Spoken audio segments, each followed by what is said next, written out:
Dulce Venganza surge de algo que González Torres escribió tras su regreso a Madrid en 1991.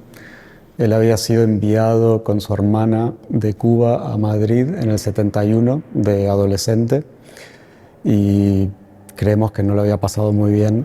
Y al volver como artista en el 91 a una muestra, escribe de vuelta a Madrid después de 20 años Dulce Venganza.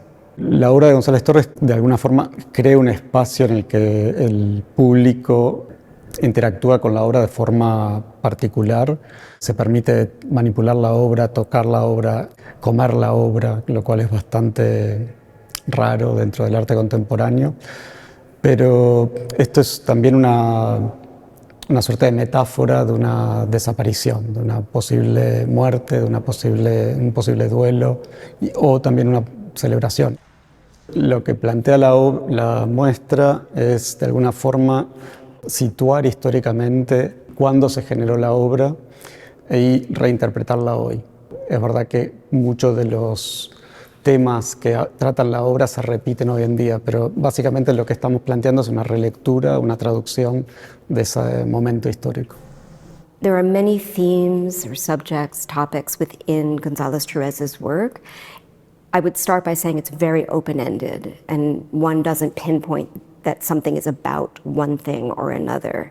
But there are leitmotifs that run throughout the work about politics, about romance and love, often queer love, about social equity, and a sense of breaking through binary thinking, the either or the good or bad. Felix González Torres thought a lot about issues of distribution and circulation and created work that the public could take. Infinitely replenishable sculptures made out of paper or candy. It was very, very important for him to have the collaboration of the public. So a piece is not even essentially complete conceptually unless there is a public participating, taking paper, taking candy, using the paper. That was very, very important to him, and taking the work out into the world.